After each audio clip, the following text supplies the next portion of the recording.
So purchasing power parity, let's think about an example.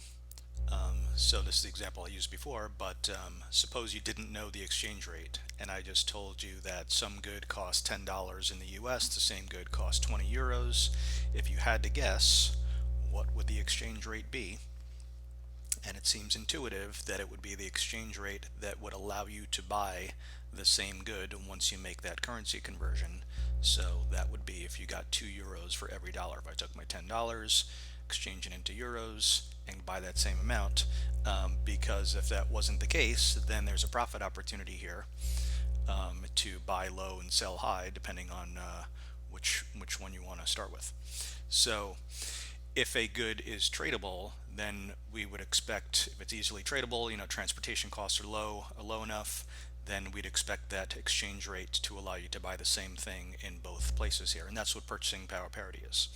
So in this case, given these two prices, and we want to think about the overall price level and not just one particular good, but that exchange rate that allows you to buy the same thing in both currencies, that's what purchasing power parity is. So that exchange, it's an exchange rate that makes it so that these two goods cost the same, or overall price levels basically allow you to buy the same stuff in both places. So again, if everything was easily tradable, that would be a pretty good prediction for where we might expect exchange rates to go. Now they're fluctuating all the time for all sorts of reasons, and the fact that there's lots of things that are not easily tradable means that exchange rates are not often at purchasing power parity. But other things being equal, we would expect, especially large movements in prices, we would expect to be reflected at least towards that purchasing power parity exchange rate. So if the exchange rate changes and prices don't change, which is normally the case when we're doing a question involving exchange rates, because we're allowing something to change that exchange rate. People are buying dollars for whatever reason, and we're holding other things equal. Then in that case, purchasing power parity doesn't hold, because if prices are changing and it's not being reflected in that exchange rate, then purchasing power parity doesn't hold. So let's think about another example about how this might work. So suppose there's inflation in the Eurozone. So and this is just a representative good, so all of our prices are going up by 50% in this case.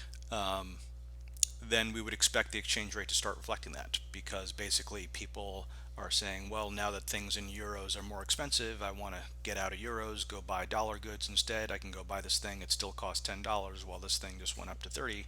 So people are getting out of out of euros and into dollars. So here I graphed it in terms of euros, right? So we're selling euros, right? Dollars per euro, we're selling euros. The euro is depreciating, getting fewer dollars per euro. And so this is, remember, just the flip side of that exchange rate. So we're going down here, euros depreciating as a result of this inflation. And if that adjustment happens in order to equalize these prices once we make that exchange, then again, purchasing power parity is holding. So this is just kind of the mechanism of the adjustment process here. Things are relatively more expensive in euros, people are getting out of euros, buying dollars, exchange rate adjusts, and so if it makes that full adjustment, then we're back to purchasing power parity, because now I make that exchange, and so I'm now able to buy the same good, right? $10, exchange it into euros, now it's $30. So once that exchange rate changes, we've again have purchasing power parity. Okay, so like I said, normally on our graph we are not changing price levels, so this is just the nominal exchange rate, so it's just how many units of one currency can be exchanged for another currency, but it's not telling me anything about price levels. And so if we're not changing price levels, then we just have this nominal change, but it's also going to be a real change. So the real exchange rate is what's actually happening to your purchasing power. So if I go back to the example we just did, if I exchange my $3 and I can go buy that thing for 30 euros, well, in real terms nothing has changed. In nominal terms, I got more units of currency, more euros when I exchange my dollar, but in real terms nothing has changed. So what purchasing power parity is essentially doing is keeping that real exchange rate the same, if you have that adjustment. But if I just have this nominal change and I'm holding price levels equal or unchanged, then I do have a real change. So this would be, in a normal case, a nominal and a real change, because if I can now get more euros for my dollar and the prices in dollars and euros haven't changed, then it is true that I can buy more things in Europe compared to before. So it would be a nominal change in the exchange rate and a real change because it's changing my purchasing power. So in order to get that effect on the relative attractiveness of goods or of assets, then we're talking about a real change.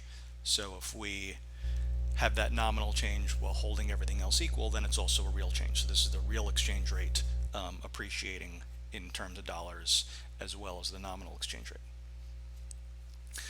If this was going up because of a change in relative price levels, then in real terms nothing is changing and we're holding purchasing power parity.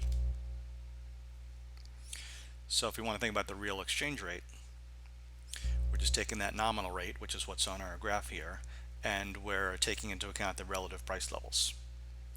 So if you think about an example, we started here, so let's say we start here at 2 euros per dollar, and these are the price levels. So these, remember, this is just an arbitrary price level index like the CPI, something like that.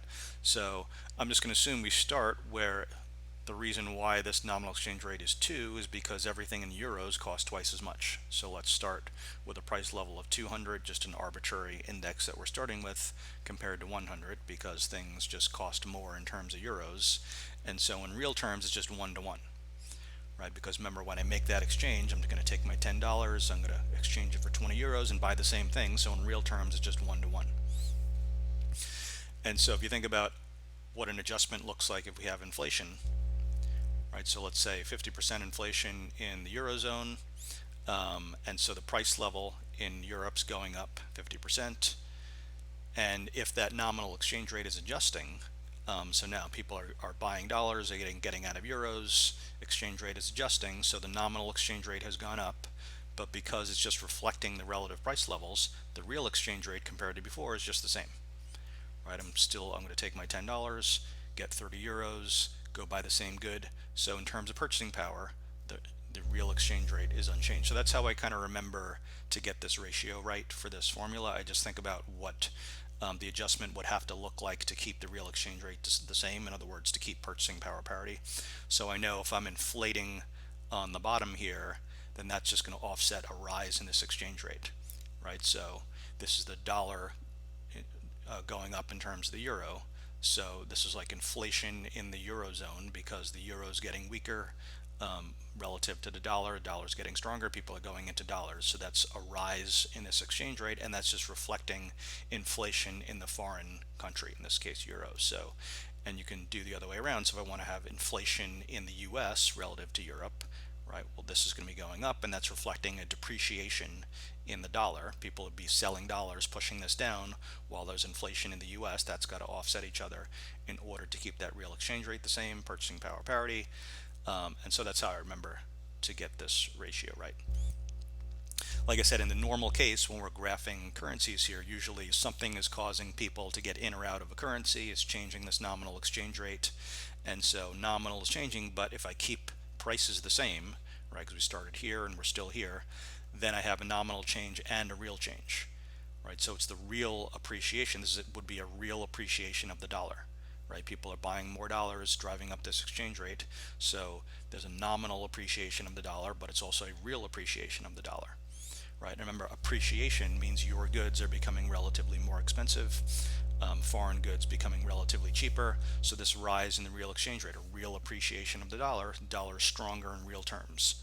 I can now buy more of foreign goods compared to before, and US goods in this case would be relatively more expensive because of that real as well as nominal appreciation.